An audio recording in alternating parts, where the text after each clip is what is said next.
जय महाराष्ट्र. मी सुवर्णा जोशी. आपण पाहताय लक्षवेधी. एक महत्त्वाचा लक्षवेधी मुद्दा जो दिवसभरात चर्चेत राहिला, आरोग्य मंत्र्यांनी लैंगिक शिक्षणावर काढलेला मुद्दा. लैंगिक शिक्षणासारखा अत्यंत संवेदनशील विषय पुन्हा एकदा चर्चेत आलाय. याला कारण ठरलंय ते केंद्रीय आरोग्य मंत्री हर्षवर्धन यांचं वक्तव्य. तथाकथित लैंगिक शिक्षणाला आपला विरोध असून मूल्यांवर आधारित शिक्षण तसंच भारतीय संस्कृतीचे संस्कार होतील असं शिक्षण दिलं गेलं पाहिजे असं मत त्यांनी व्यक्त केलंय. पण लैंगिक शिक्षण नेमकं कसं असलं पाहिजे हे त्यांनी स्पष्ट केलेलं नाही. त्यामुळे लैंगिक शिक्षण की नैतिक शिक्षण असा प्रश्न निर्माण झालाय.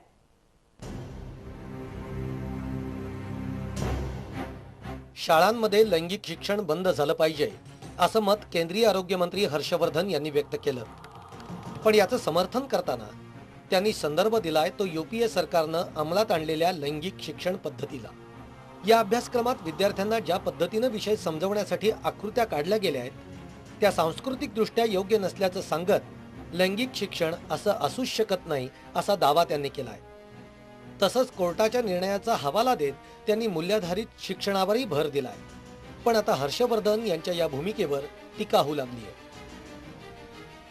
देखिए, बिल्कुल ही एक माध्यमिक काल का ख्याल है, बिल्कुल ही प्रतिक्रियावादी है, क्योंकि आज के युग में ज़रूरत ये है कि जो छात्र छात्राएं हैं और जो जिनको अंग्रेज़ी में एडोलेसेंट कहा जाता है, जो बड़ी कक्षाओं में पढ़ते हैं, उनको इसके बारे में आगाह कराया जाए, संवेदनशीलता से उनको इस चीज़ के बारे में बताया जाए. Well, look, I have a lot of respect for Dr. Harshvardhan as a human being, but I think he seems to be very much behind the times in his appreciation of the realities of Indian society today and of the public health challenges involved in sex education and condom use and so on. Doctor Harshvardhan देश के health minister हैं.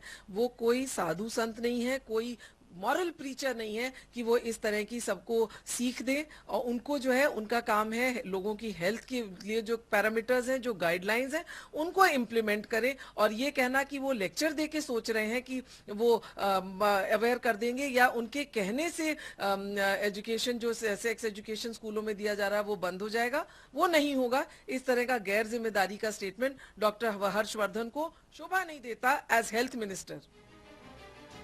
यूपीएच्या लैंगिक शिक्षण पद्धतीला आक्षेप घेणाऱ्या हर्षवर्धन यांनी योग्य पद्धत कोणती हे मात्र स्पष्ट केलेलं नाही. तसंच अलीकडेच त्यांनी एड्स रोखण्यासाठी कंडोम वाटपापेक्षा नैतिकतेवर भर देण्याची गरज व्यक्त केली आहे. त्यामुळे हर्षवर्धन यांना नेमकं काय म्हणायचंय असा प्रश्न उपस्थित होतोय.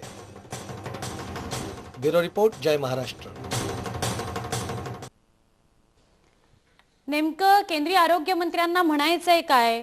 जितकं लैंगिक शिक्षण महत्त्वाचं तितकंच नैतिक शिक्षण महत्त्वाचं असं आमचं म्हणणं आहे. आपण या सगळ्यावर चर्चा करूया. नेमकं त्यांना म्हणायचं काय होतं आणि त्यांनी मग लैंगिक शिक्षण जर आपल्याला द्यायचं असेल तर ते कशा पद्धतीने दिला जायला हवं या संदर्भात काही विचार करून ठेवलेला आहे का, हे सगळं आपण आज जाणून घेणार आहोत.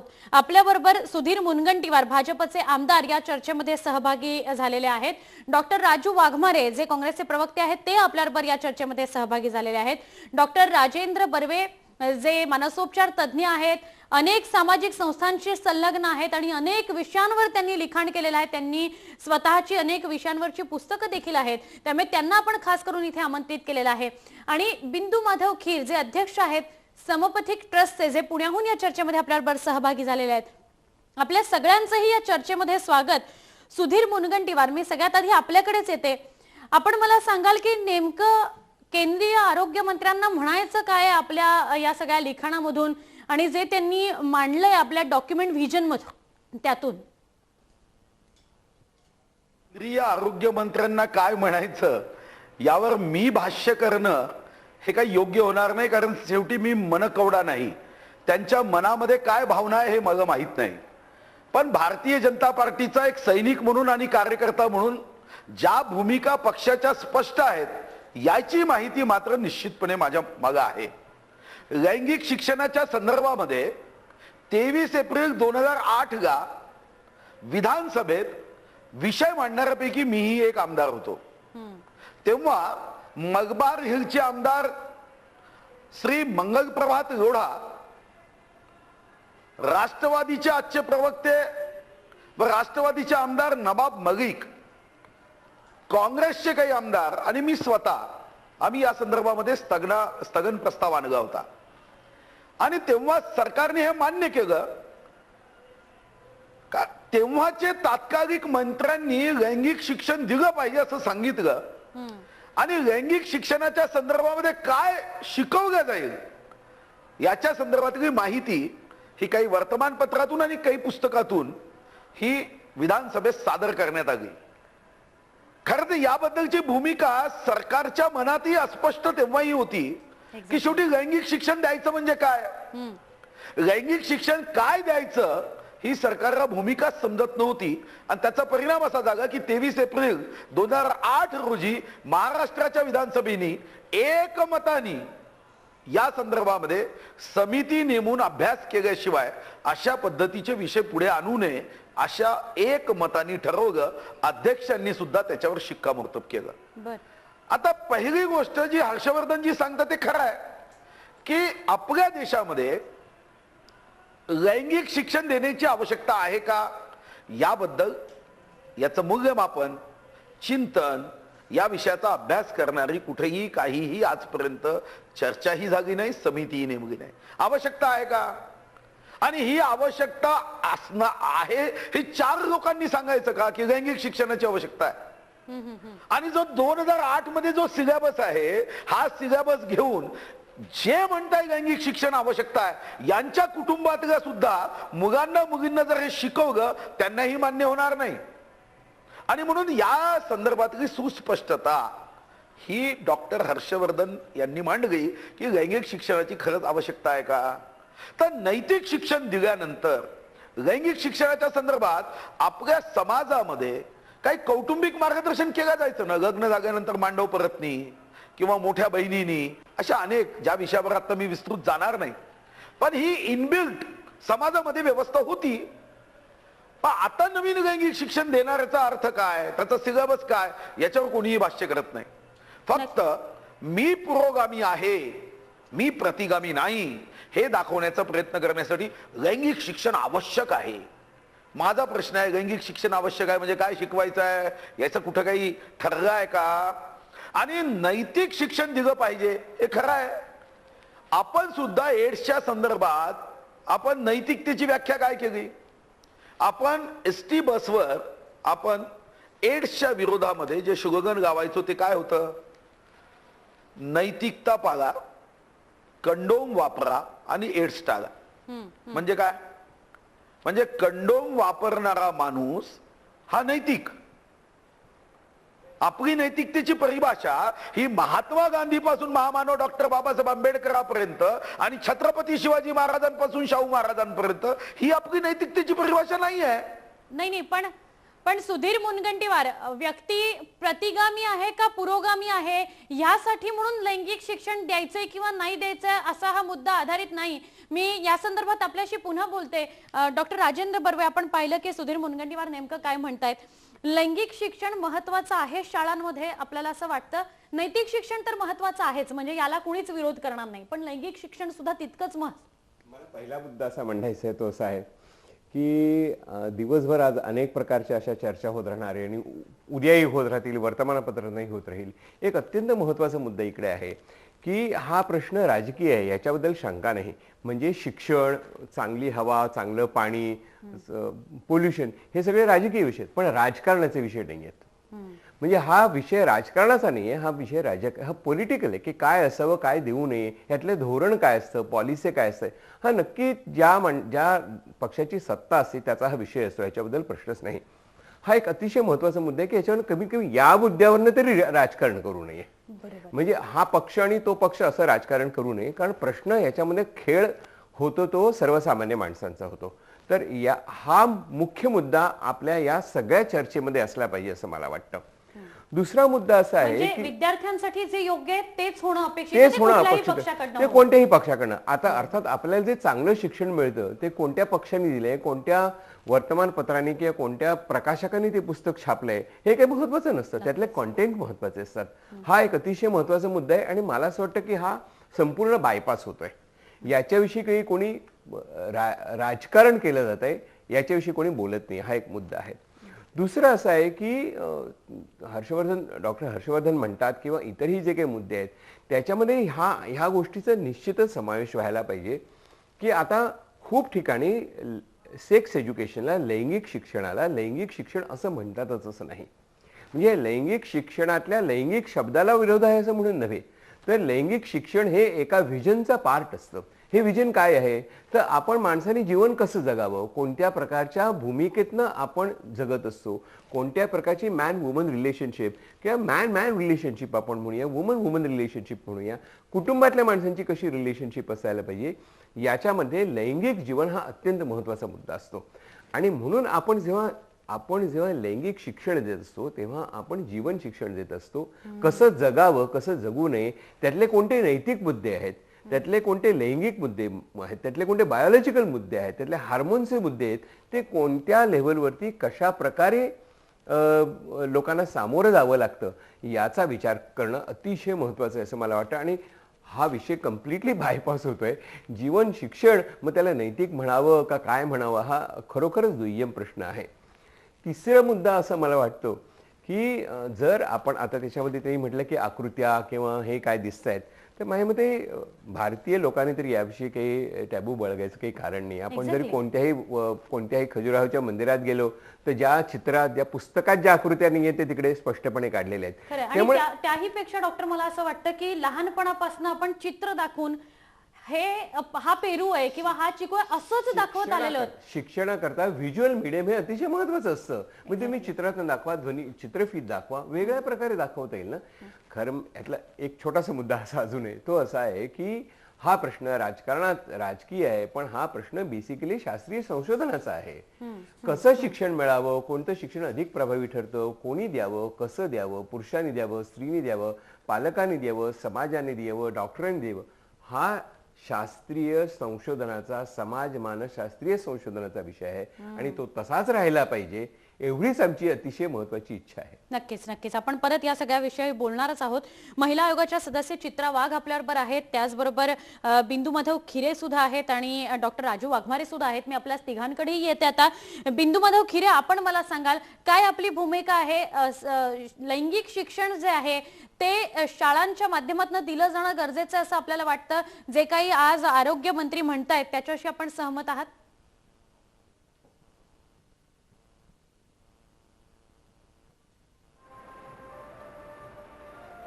12 वर्ष 12 आता 11 पूर्ण झाली, 12 वर्ष चालू आहे माझ्या संस्थेचं. मी अनेक कार्यशाळा लैंगिक शिक्षणाच्या घेतलेल्या आहे. आज आपण 21व्या शतकात आहोत की जिथं मुलांना इंटरनेटचा ॲक्सेस आहे. नुसतं कॉम्प्युटरवर नाही तर आज आपल्या मोबाईलमध्ये इंटरनेट आहे. मुलांना सगळ्या तऱ्हेची इन्फॉर्मेशन, फिल्म्स आणि अगदी ब्लू फिल्मसुद्धा अगदी सहजपणे उपलब्ध आहेत. अनेक गैरसमज लैंगिकतेच्या बाबतीत, लैंगिक अवयवांच्या त्यांच्या कार्याच्या बाबतीत मुलांमध्ये असतात. ते आपापसात बोलूनही त्यातले गैरसमज पसरवत असतात कळत न कळतपणे. त्यांना ज्ञानी माणसाशी ह्या विषयावर मोकळेपणाने चर्चा करता येत नाही, कारण कायम त्यांना असं बोललं जातं की हे असले गाणेरडे विषय तू का बोलतो, किंवा मुलींच्या बाबतीतही तेच. म्हणजे अनेक मुली मला म्हणलेल्या आहेत की मला जेव्हा पहिल्यांदा पाळी आली तेव्हा मला रडू कोसळलं, कारण मला कोणता रोग झालाय आणि मी घरी कसं सांगू की ज्या अवयवांबद्दल मला लाज वाटते, ज्या अवयवांबद्दल आपण ते झाकायचं असतं, या अवयवांबद्दल मला काही प्रश्न आला, हे घरच्यांना कसं मी सांगायचं. इतके प्रश्न मुलांना आणि मुलींना सातत्याने येत असतात आणि त्यांना शास्त्रीय माहिती मिळायला मार्ग नाहीये. आणि जे काही चुकीचे संदेश सुद्धा आज टेक्नॉलॉजीमुळे, मी जसं म्हणलं ब्लू फिल्म्स किंवा इतर ह्यांनी मिळतात, तर त्याच्याबद्दल करेक्ट सायंटिफिक इन्फॉर्मेशन देणं, म्हणजे लैंगिक शिक्षणात काय काय शिकवायचं हे टप्प्याटप्प्यात आपल्याला ठरवता येईल.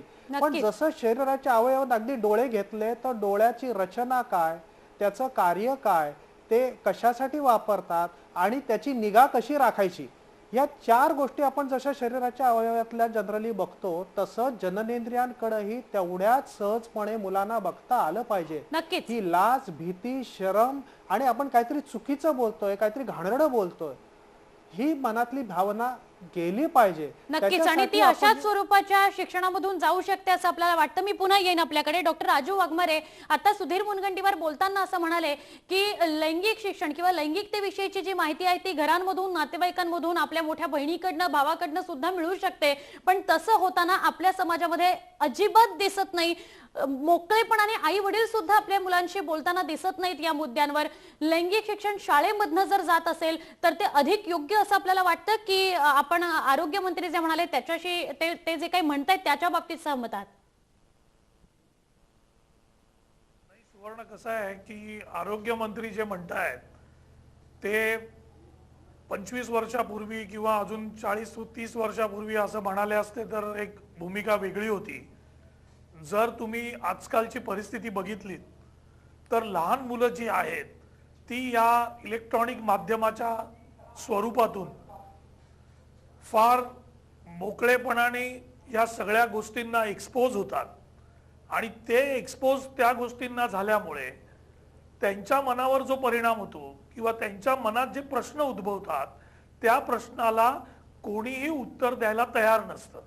भारतीय संस्कृतीप्रमाणे जर आपण बघितलं तर आपल्या घरात वडीलधाऱ्यांशी बोलतानाही मुलं घाबरून बोलतात, मोकळेपणाने वडीलधाऱ्यांना पण प्रश्न विचारू शकत नाहीत.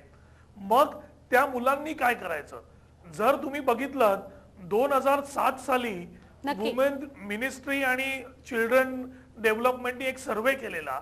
त्या सर्वेनुसार चाइल्ड अब्यूज म्हणजे लहान मुलावर होणारे लैंगिक अत्याचाराची जे पर्सेंटेज होते ते जवळजवळ 52% या भारतामध्ये लहान मुलांवर, मुला मुलींवर लैंगिक अत्याचार होत होते. याचा अर्थ असा की त्या लहान मुलाला किंवा त्या लहान मुलीला एखाद्या ऍडल्ट माणसाने किंवा बाईनी कुठच्या पद्धतीने स्पर्श केलाय, काय करते ती, त्यांचा हेतू काय हे त्या मुलाला कळत नाही. तो मुलगा त्याची वाचा कोणाकडे फोडू शकत नाही.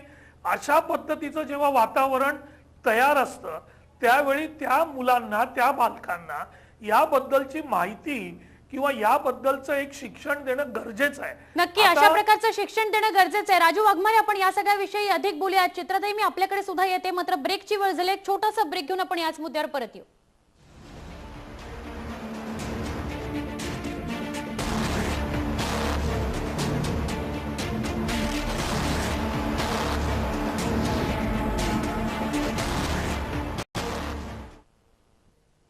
अनेकदा विद्यार्थी दशेमध्ये सेक्स विषयी आकर्षण असलेलं आपण पाहतो, आकलन मात्र नसतं की नेमकं हे काय आहे आणि पुढे जाऊन याचे परिणाम काय होणार आहेत किंवा ते परिणाम भोगायला आपण समर्थ आहोत का, ती जबाबदारी स्वीकारायला आपण समर्थ आहोत का, या सगळ्या गोष्टीची कुठलीच जाण नसते. मग अशा वेळेला लैंगिक शिक्षण कामी येऊ शकतं का? चित्रा वाघ, मी आपल्याकडे येते. आपण मला सांगाल की अशा वेळेला जेव्हा लैंगिक शिक्षण दिलं जात नाही किंवा माहितीच नसतं की आपण काय करतो आहोत, त्यावेळेला प्रश्न अजून जटिल होत जातात. कारण ते घरातनंही शिक्षण मिळत नाही, ते आपल्या मित्रांकडनं मिळत नाही, जे मिळतं ते चुकीचं मिळतं. मग अजून प्रश्न जटिल होत जातील. नाही, मला असं विचारायचंय की हे शिक्षण का देऊ नये? यात वल्गॅरिटी आहे म्हणून की आणखीन काय? दिल्लीच्या हर्षवर्धनांना कदाचित कल्पना नसेल, पण पुरोगामी महाराष्ट्राने या आधी सुद्धा फार पूर्वी, स्वातंत्र्याच्या पूर्वीपासून याचा विचार केलेला आहे आणि या विषयावरती अभ्यास करणाऱ्या पहिल्या पुरुषाचं नाव आहे रघुनाथ धोंडो कर्वे, की ज्यांचं फक्त संतती नियमन करण्यापर्यंत त्यांना आपण मर्यादित ठेवू नये. त्यांनी जे काम केलंय ते आपण जर पाहिलं तर आपल्या लक्षात येईल. आणि हा जे लैंगिक शिक्षण आणि हा जो काही विषय आहे हा पूर्वी पारपासून आलेला आहे आणि जर हे सगळं बंद करायचं असेल तर मग जी खजुराहोची जी मंदिरं आहेत ती झाकायची आहेत की ती पाडायची आहेत याच्यावर सुद्धा विचार करावा लागेल. मला असं वाटतं की ज्या वेळेला आम्ही शाळेमध्ये होतो त्यावेळेला निश्चितपणे हे विषय नव्हते, पण त्यावेळेला इंटरनेट सुद्धा नव्हते किंवा दुसरी काही आणखीन व्यवस्था नव्हती ज्यातनं माहिती मिळू शकेल.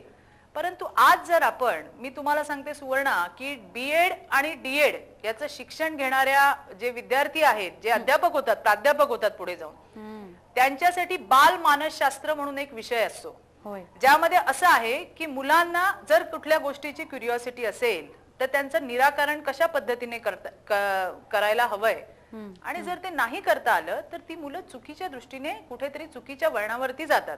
मग त्यांना पाठ्यपुस्तकातून किंवा शाळेमधनं हे योग्य शिक्षण देणं बरोबर आहे की त्यांनी पोर्नोग्राफी वगैरे बघून किंवा आणखीन काहीतरी वाईट असणाऱ्या ज्या काही आहेत ज्याला आपण म्हणतो तसं बघून काहीतरी चुकीचं करावं असं यांचं म्हणणं आहे असं मला वाटतंय.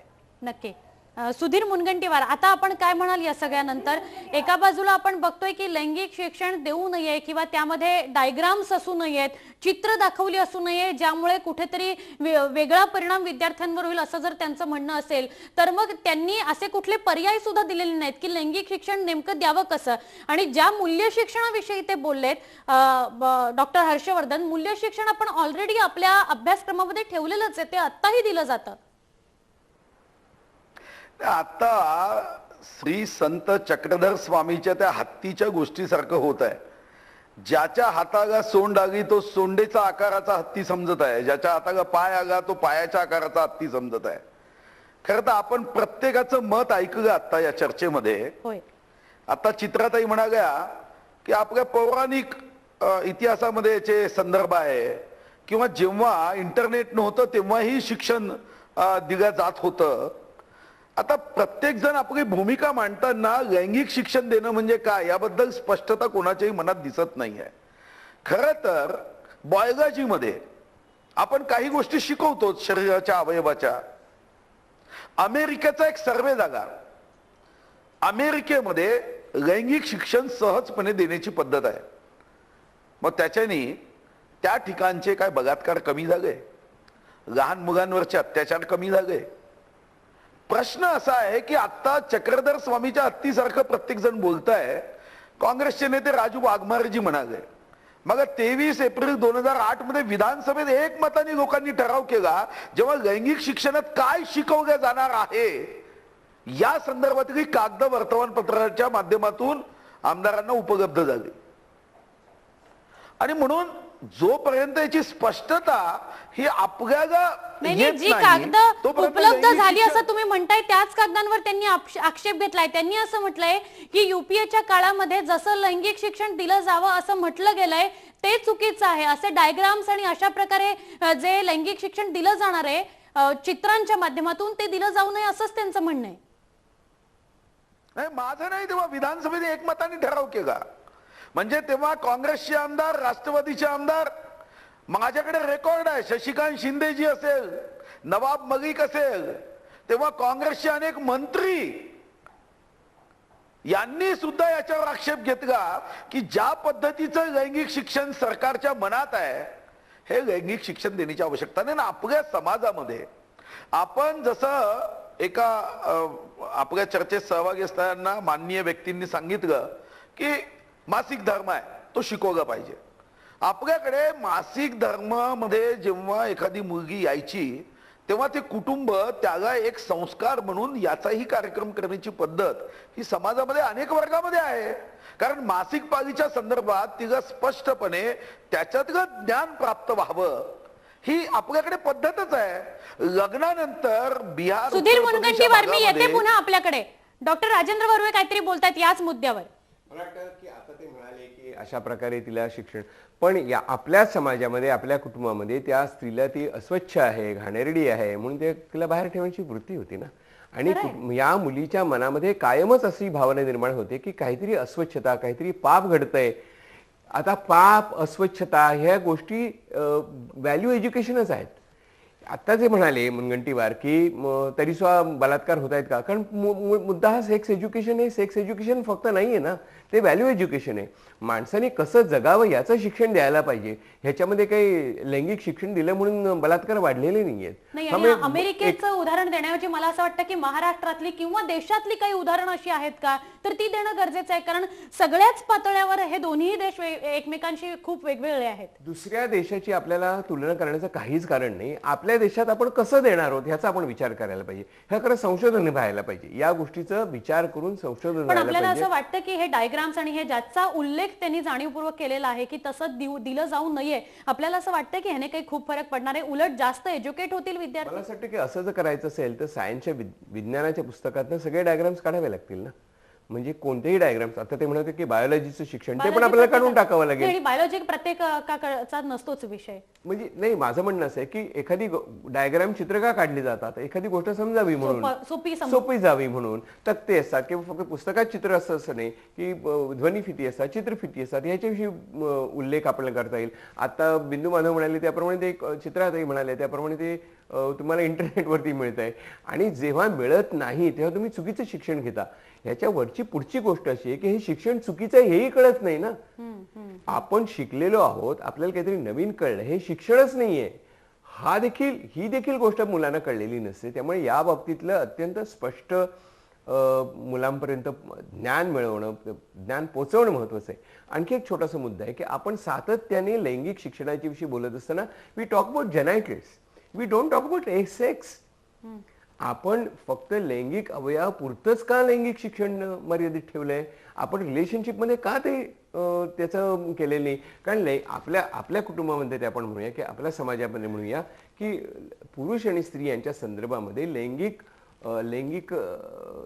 रिलेशनशिप कधी निर्माण होते? लग्नाच्या संदर्भात निर्माण होते. आणि लग्न काय फक्त लैंगिक अनुभवाकरता केलं जातं का? की पुढच्या पिढीचं जतन कसं व्हावं, कशी जोपासावी, हा मुद्दा आहे ना. सेक्स एज्युकेशन मुद्दा हा जेनेटली नाहीच आहे. हा मुद्दा बेसिकली रिलेशनशिपचा आणि व्हॅल्यूचा मुद्दा आहे. लैंगिक शिक्षण त्याचा पार्ट आहे. याची जाणीव उगाच हे दोन्ही मुद्दे जे आहेत जे एकमेकांशी संलग्न आहेत ते वेगळे केलेले, नैतिकता आणि लैंगिक शिक्षण, याचा हे वेगळे करायची मुळात गरजच नाहीये. खरे. आपल्याबरोबर बिंदू माधव सुद्धा आहेत, आपण त्यांच्याशी याविषयी बोलूया. बिंदू माधव, ज्या मूल्य शिक्षणाचा मुद्दा आरोग्य मंत्र्यांनी काढलाय, केंद्रीय आरोग्य मंत्र्यांनी, मूल्य शिक्षण तर अजूनही आपल्या शाळांमध्ये दिलंच जातं, सुरुवातीपासून अभ्यासक्रमामध्ये ते इन्क्लूड आहे. मग नेमकं म्हणायचं काय आहे हा प्रश्न सरतेशेवटी उरतो. कारण उलट युपीएच्या काळामध्ये आपण बघितलंय की कसं लैंगिक शिक्षण दिलं जाईल हे स्पष्ट तरी करण्यात आलेलं आहे, ज्याच्यावर त्यांनी आक्षेप घेतलाय. मात्र स्वतः आरोग्य मंत्र्यांना नेमकं काय म्हणायचंय? मग जर असं लैंगिक शिक्षण द्यायचं नाही तर मग नेमकं कसं द्यायचं हे त्यांनी सुद्धा स्पष्ट केलेलं नाही. आहे की मुलांना जर जबाबदारी द्यायची असेल की नातं म्हणजे काय, ते नात्याची जबाबदारी काय येते, काय काळजी घेतली पाहिजे, ही जर जबाबदारी यायची असेल तर त्याचा पहिला पाया आहे म्हणजे त्यांना मूलभूत फॅक्ट्स माहिती पाहिजेत, सायंटिफिक फॅक्ट्स माहिती असल्या पाहिजे. आणि ते अगदी बेसिक्सपासून सुरू होतात की जेनायटल्स, त्यांची रचना, त्यांचं कार्य, त्यांची निगा, आणि मग रिलेशनशिप्स म्हणजे काय, त्याच्याबरोबर रिलेशनशिपबद्दल येणाऱ्या जबाबदाऱ्या काय, लैंगिक इच्छा प्रत्येकाला असणं, मग ते हेट्रोसेक्शुअल असतील, समलिंगी असतील, कुठले असतील, हे नैसर्गिक आहे. पण त्या व्यक्त करताना जोडीदाराची काळजी घेणं, त्याची फसवणूक होत नाहीये जोडीदारांची हे बघणं, आपण त्या नात्याची जबाबदारी पेलण्यासाठी शारीरिक आणि मानसिक दृष्ट्या सक्षम आहोत का हे बघणं, आणि कोणीतरी आपलं शोषण करणार नाही आणि करायला लागलं तर त्याच्यावर प्रतिकार कसा करायचा, ह्या सगळ्या म्हणजे प्रिव्हेन्शन पण आणि केअर पण, या सगळ्या कॉम्पोनंट हा सेक्शुअलिटीच्या एज्युकेशन मध्ये यायला पाहिजे. पण सुरुवात कुठून तरी करा, निदान ऍटलिस्ट जेनेटल्स आणि त्यांचं कार्य तरी सांगा, मग पुढच्या गोष्टी. नक्कीच. चित्रा वाघ, आपण मला सांगाल की नेमकं मूल्याधारित शिक्षण म्हणजे काय? मूल्य, नीती, किंवा आपण म्हणूया की कशा पद्धतीने जगणं आपलं असलं पाहिजे, तत्व असली पाहिजेत, हे सगळं नेमकं शिकणार कुठून? सुरुवातीपासून, आई वडिलांपासून, आपल्या आजूबाजूच्या लोकांपासून, समाजापासून, की शाळेत शिकून ते होणार आहे? निश्चितपणे सुवर्णा, मला असं इथे म्हणायचं आहे की ज्या ठिकाणी शिक्षण नाहीये त्या ठिकाणची परिस्थिती ऑलवेल आहे का हे बघणं पण एक महत्वाचा मुद्दा आहे की ज्या ठिकाणी अशा पद्धतीचे शिक्षण दिलं जात नाहीये.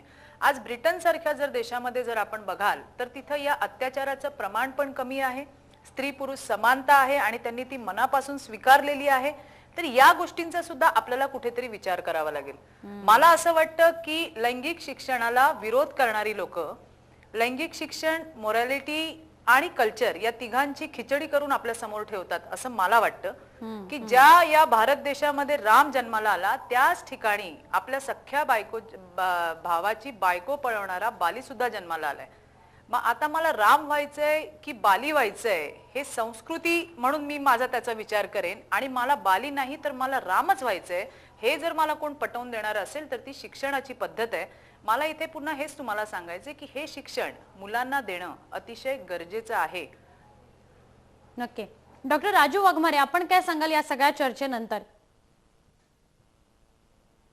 सुवर्ण काय आहे बघा, आपण सगळेजण म्हणतोय की लैंगिक शिक्षण आणि नैतिक शिक्षण ह्या दोन्ही वेगळ्या गोष्टी जर तुम्ही करायचा प्रयत्न करताय तर हर्षवर्धन साहेब एक वेगळी बाजू पुढे मांडतायत की कुठेतरी ती बाजू अशी आहे की त्यांना स्वतःला कळत नाही काय सांगायला पाहिजे.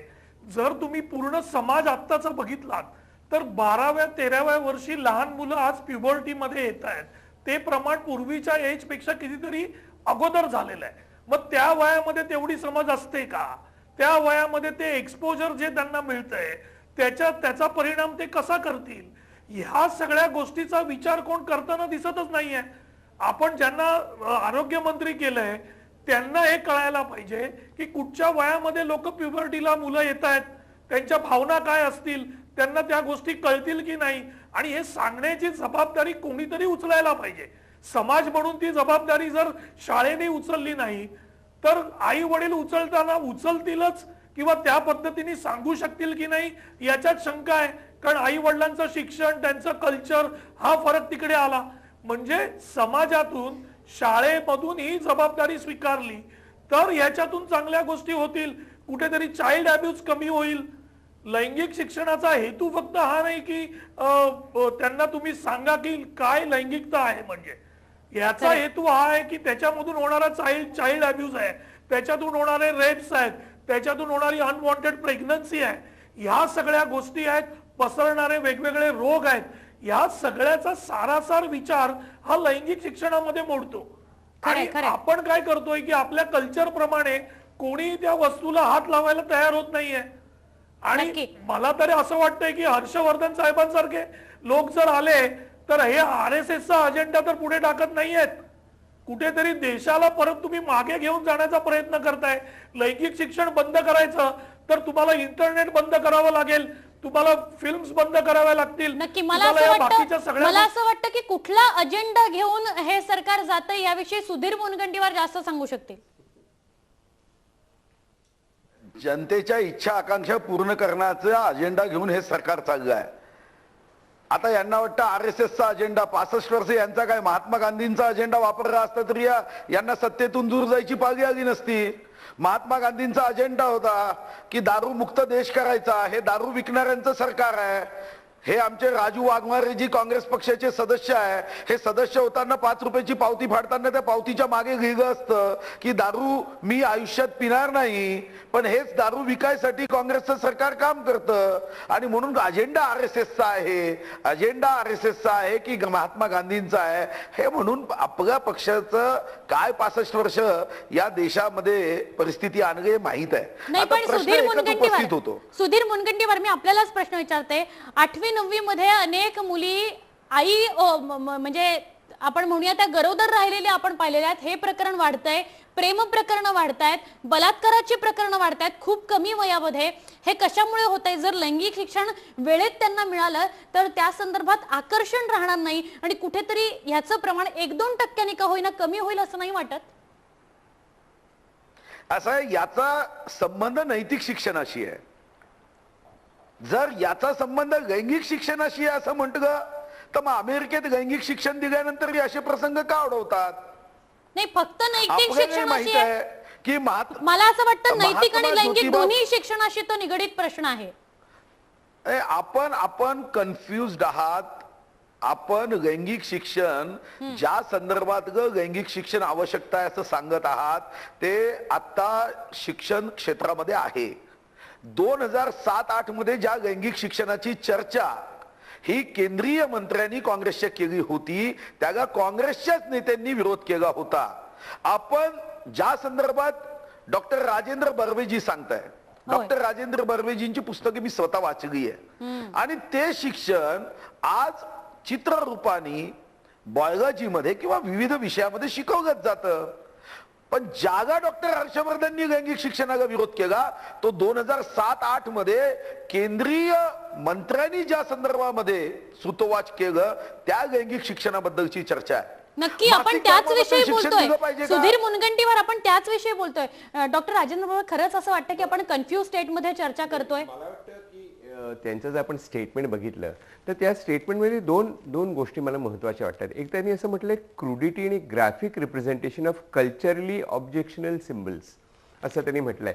त्याच्यामधलं कल्चरली ऑब्जेक्शनेबल हाच फक्त म्हणजे याच्यावर चर्चा आपण चर्चा करू शकतो. आपण कधीही असं म्हणणार नाही की या गोष्टीमध्ये क्रूडनेस असायला पाहिजे. आपण असं कधीही म्हणणार नाही की यातली ग्राफिक रिप्रेझेंटेशन सेक्शुअल इंटरकोर्स बद्दल आपण बोलतोय असं नाही. ते खरे म्हणाले त्याप्रमाणे त्या आपल्या शरीराची निगा कशी राखायची हे जर आपण लहानपणापासून शिकवत असलो तर आपल्या शरीराच्या वेगळ्या पार्टची आपण निगा कशी राखणार हे पण शिकवणं गरजेचं आहे. याच्यामध्ये स्वच्छतेचा, हायजीनचा प्रश्न हा आरोग्याचा प्रश्न आहे आणि आरोग्याचा प्रश्न हा या प्रकारच्या शिक्षणामध्ये नक्कीच निर्माण होत असतो. त्यामुळे जर आपण पाहिलं की हा जो मुद्दा ते मांडतायत की ह्याच्यामध्ये हे अशी चित्र असता कामा नयेत, तर मला वाटतं की क्रूडनेस जर त्या चित्रामध्ये आढळला तर त्याच्याविषयी नक्की चर्चा व्हायला पाहिजे. आणि पुन्हा माझं हेच म्हणणं आहे की आपण कशा प्रकारे कोणतं मटेरियल कसं द्यायचं हा एक चर्चेचा मुद्दा असू शिक्षण शकतो. मानसशास्त्रज्ञाचा विषय आहे ना, तो त्यांनी एक्सपेरिमेंट करून बघायला पाहिजे, अजूनही करायला पाहिजे. अजून सगळ्या जगामध्ये चाललेलेच आता बेस्ट शिक्षण कोणतंच नाहीये ना, आपण सारखं शोधत राहिलं पाहिजे आणि त्यातला हा पार्ट आहे असं माझं मत आहे. नक्की. राजू वाघमारे, आपल्याला काहीतरी बोलायचं होतं, मी आपल्याकडे येते, मात्र ब्रेकची वेळ झाली. एक छोटासा ब्रेक घेऊ आणि लगेच भेटू या चर्चेसाठी.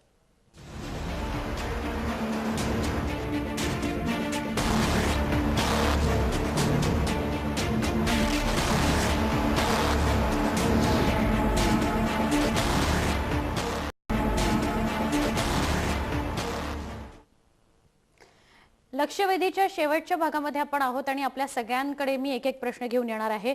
राजू वाघमारे, आपण या सगळ्या चर्चेदरम्यान काहीतरी म्हणत होतात, आपण आपली भूमिका ती तर मांडाच, मात्र त्याच वेळेला कुठल्या मूल्य शिक्षणाविषयी आपण बोलतोय, काय मूल्य शिक्षण असायला हवं एक, आणि लैंगिक शिक्षण कशा पद्धतीने असायला हवं, जो उल्लेख आता सुधीर मुनगंटीवार करतायत की युपीएच्या काळामध्ये काँग्रेसनंच विरोध केलेला होता, त्याविषयी सुद्धा आपण भाष्य कराल? नाही, सुवर्ण कसं आहे बघा की सुधीर मुनगंटीवार आमदार साहेब थोडं विषयाला धरून बोलत नाहीयेत. मला एकच मुद्दा असा मांडायचा आहे की जर तुम्ही समाजाचा विचार कराल तर नैतिक शिक्षण समाज, घरी सगळेजण देतात, पण नैतिकच द्यायला पाहिजे आणि लैंगिक द्यायला नको हा मुद्दाच येत नाही. तुम्हाला नैतिकतेबरोबर लैंगिक शिक्षण देणं गरजेचं आहे. साधं उदाहरण सुवर्ण लक्षात घे की मेडिकल कॉलेजमध्ये आता जे प्रकरण उघडकीला आलं त्या मुलींना हे सांगायला जवळजवळ 3 ते 4 वर्ष गेली, कारण आपल्या समाजाची आणि घरची रचनाच अशी आहे की त्या रचनेमुळे मुलं आई वडिलांशी किंवा इतर कोणा वडीलधाऱ्या माणसांशी त्यांच्या बरोबर होणाऱ्या प्रसंगाबद्दल बोलू शकत नाही. जोपर्यंत तुम्ही शिक्षण देत नाही, जोपर्यंत तुम्ही त्यांना माहिती करून देत नाही, तोपर्यंत त्यांच्यामध्ये तो आत्मविश्वास किंवा विश्वास, आपल्यावर घडणाऱ्या अब्यूज बद्दलचा जो विश्वास ते बोलायला पाहिजे ते बोलू शकणार नाहीत.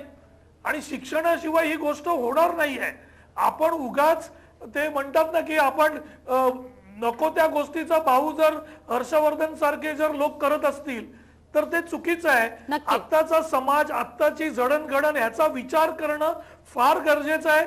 नाही तर हर्षवर्धन सारखे लोक आपल्याला पूर्णपणे रामाच्या युगामध्ये घेऊन जातील आणि या देशाच्या नवीन पिढीचं आणि तरुण पिढीचं नुकसान करतील, एवढंच मला वाटतं. नक्की. चित्रावाघ, हाच प्रश्न मी आपल्याला विचारते की लैंगिक शिक्षण आणि नैतिक शिक्षण असं समोरासमोर उभं करण्याची गरज आहे की दोन्ही शिक्षण सायमल्टेनियसली देण्याची गरज आहे?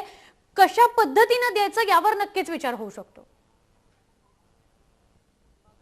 राजूजी जे बोलले त्याला अगदी माझी सहमती आहे की हे शिक्षण देणं अतिशय गरजेचं आहे. पिक्चर्ससाठी सेन्सर बोर्ड आहे, तिथे ए सर्टिफिकेटचे पिक्चर्स जे लागतात तिथे आपण मुलांना रिस्ट्रिक्ट करू शकतो, परंतु ज्या काही इंटरनेटच्या सुविधा किंवा इतर माध्यमं जी आता उपलब्ध आहेत त्याला तुम्ही कसा बंध आणणार आहात, ही पहिली गोष्ट आहे. की ज्या ठिकाणी आज पण तुम्ही बघताय की आजचं युग जे आहे ते अशा पद्धतीत आहे की लहान मुलं सुद्धा त्यांचे प्रोजेक्ट कंप्लीट करण्यासाठी गुगल सारख्या साईटची मदत घेतात. आणि ज्या वेळेला इंटरनेटची मदत घेतात त्यावेळेला ज्या काही साईट्स आहेत त्या सुद्धा त्यांच्या पाहण्यात येतात, पॉपअप होतात. जे वेगवेगळ्या जे विषय त्यांनी पाहू नये असे विषय त्या ठिकाणी दाखवतात आणि उत्सुकतेपोटी मुलं ते पाहतात. या सगळ्यांवर आपण निर्बंध कसा आणणार आहोत? मला वाटतं यापेक्षा जर त्यांना यथोचित जर त्याचं जे शिक्षण आहे ते जर दिलं गेलं तर त्यांच्यामधले जी गैरसमज आहेत ते दूर होतील आणि ज्या पुढे भविष्यात घडणाऱ्या ज्या घटना आहेत त्याला अटकावं लागेल असं मला वाटतंय. नक्कीच नक्कीच. बिंदू माधव खीर, आपण या संदर्भात काय सांगाल? मला तर खरं ही दोन विधानं म्हणजे HIV आणि कॉन्डोम बद्दलचं त्यांनी जे विधान केलं आणि आता सेक्स एज्युकेशनचा पाठोपाठ केल्यावर खरं मला जरा धास्ती वाटायला लागलेली आहे की आजचे दिन आले वाले हे तर हे लैंगिक शिक्षणाच्या बाबतीत, आरोग्याच्या बाबतीत तरी मला चिंता वाटते की ते किती आजचे दिन आहेत म्हणून. आणि जर आपण शाळेत शिक्षण देणार आहोत का नाही, आणि आता ते दिसतंच आहे चित्र म्हणजे काही चांगली दिसत नाही आहेत, पण या माध्यमाच्या निमित्ताने मी निदान पालकांना आणि प्रेक्षकांना नक्की सांगू शकतो की मुलगा मुलगी 8वी 9वीत आल्यावर पालकांनी त्यांना वाढदिवसाला जशा विविध गिफ्ट्स देतात तसं त्यांनी एक लैंगिक शिक्षणाचं, लैंगिकतेच्या शिक्षणाचं पुस्तक मुलांना द्यावं. मुलांना इतर ठिकाणून चुकीचे संदेश मिळायला आपल्याला काहीतरी काउंटर मेकॅनिझम्स पाहिजेत की जिथे त्यांना शास्त्रोक्त माहिती मिळेल. आणि सरकार जर ती जबाबदारी टाळमटाळ करणार असेल, म्हणजे बीजेपीने काँग्रेसकडे बोट दाखवायचं, काँग्रेसकडे बीजेपीकडे बोट दाखवायचं, समित्या नेमायच्या आणि त्यांच्या कुठल्या शिफारसी घ्यायच्या आणि नाही याच्यावर वाद घालायचे, त्यापेक्षा मला वाटतं थोडासा पुढाकार आता पालकांनी घेऊन आपल्याला नाही सांगता येतं मुलांना निदान गिफ्ट म्हणून अशी पुस्तकं देऊन त्यांना संज्ञान करायचा प्रयत्न करावा. नक्की. सुधीर मुनगंटीवार, मी शेवटचा प्रश्न घेऊन आपल्याकडे येते. आपण मला सांगाल, लैंगिक शिक्षण तर गरजेचं आहे, हाच मुद्दा चर्चेत येतोय, मात्र कशा पद्धतीने दिलं जावं यावर नक्कीच चर्चा होऊ शकते. पण सगळ्यात आधी आपल्याला असं वाटतं का की या माध्यमातून विद्यार्थ्यांपर्यंत लैंगिक शिक्षण पोहोचलं पाहिजे? नाही, आपण पुन्हा पुन्हा एक चूक प्रामुख्याने करतो आहे. आपण जे लैंगिक शिक्षणाच्या संदर्भात बोलतोय ते डॉक्टर राजेंद्र बर्वेंनी सांगितलं त्या लैंगिक शिक्षणाबद्दल असेल तर ते पुस्तकाच्या माध्यमातून दिल्या जात आहे, बायोलॉजीच्या माध्यमातून दिलं जात आहे, विविध माध्यमातून दिलं जात आहे, अनेक मॅगझिन्स मध्ये, वर्तमानपत्रातून दिलं जातं. वर्तमानपत्रातून सुद्धा या आरोग्याचा मंत्र या हेडमध्ये किंवा आरोग्य विषयामध्ये याची माहिती दिल्या जातं. प्रश्न जो डॉक्टर हर्षवर्धनांनी सांगितला तो विरोध केलाय 2007-2008 मध्ये ज्या संदर्भातली पुस्तकं बाजारपेठेत लैंगिक शिक्षणाच्या माध्यमातून देण्याचा प्रयत्न करण्याचं ठरवलं त्या संदर्भात. आणि जे राजू वाघमारे जी म्हणताय दिलं पाहिजे, आपण त्या मुद्द्याकडे येऊयाच नको. तुम्ही जे म्हणताय ते बरोबर आहे की आपण त्याच मुद्द्यावर बोलतोय की कशा पद्धतीने लैंगिक शिक्षण दिलं गेलं. डॉक्टर हर्षवर्धन साहेबांनी जे सांगितलं ते 2007-2008च्या संदर्भात काँग्रेसनी तेव्हा काही मंत्र्याच्या माध्यमातून पुढाकार घेतला आणि ते नंतर मग बाकीच्यांनी विरोध केला, काँग्रेसने विरोध केला. नक्की नक्की नक्की. आपल्या कार्यक्रमाची सुधीर मुनगंटीवार वेळ संपली आहे, त्यामुळे मला आपल्याला इथे थांबावं लागतंय. एकच शेवटचा प्रश्न थोडक्या उत्तरासाठी मी डॉक्टर राजेंद्र बर्वे यांच्याकडे जाते. जे व्हिजन डॉक्युमेंट त्यांनी स्वतःच्या साईटवर मांडलंय ते अत्यंत चांगलं आहे. काही मुद्दे आक्षेपाचे असतील पण ते अत्यंत चांगलं आहे.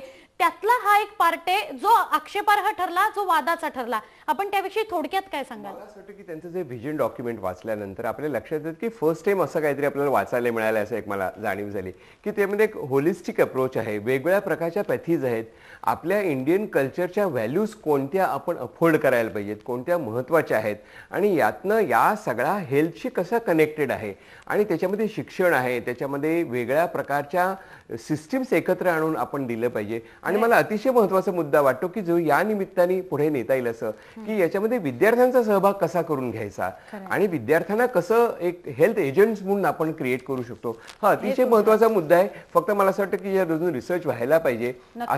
अशा एका मोठ्या होलिस्टिक डॉक्युमेंट मधला हा एक फक्त पार्ट आहे असं मला वाटतं. आणि एकूण त्यांचं जर विजन बघितलं तर ते मला अतिशय पॉवरफुल आहे असं माझं मत झालेलं आहे. आपण सगळेच या चर्चेमध्ये सहभागी झालात त्याबद्दल धन्यवाद. खूप महत्त्वाचा मुद्दा होता जो चर्चेत आणला. फक्त लैंगिक शिक्षणापुरता हा विषय होता. लैंगिक शिक्षण कुठल्याही परिस्थितीमध्ये शाळांमध्ये असणं गरजेचं आहे, जेणेकरून यातनं पुढे जाऊन काहीतरी चांगलं उपस्थित होईल, आकलन होईल विद्यार्थ्यांना आणि त्या वयात ॲडोलसन्स या वयामध्ये असलेल्या सगळ्या मुलांना आणि त्यातनं काही विपरीत घडणं काही प्रमाणात का होईना आपण टाळू शकतो. मला असं वाटतं की याच मुद्द्यावर सगळेजण सहमत असतील, मात्र तरी देखील कशा पद्धतीने ते शिक्षण द्यायचं यावर नक्कीच विचार होऊ शकतो. व्हिजन डॉक्युमेंट जे आहे, जे त्यांनी आपल्या वेबसाईटवर टाकले, ते सुद्धा आम्ही आपल्यापर्यंत पोहोचवू, कारण अनेक महत्वाचे मुद्दे त्यामध्ये आहेत. आज लक्षवेधीमध्ये मात्र आपण इथेच थांबतोय. पाहत रहा जय महाराष्ट्र, थेट अचूक बिनधास्त.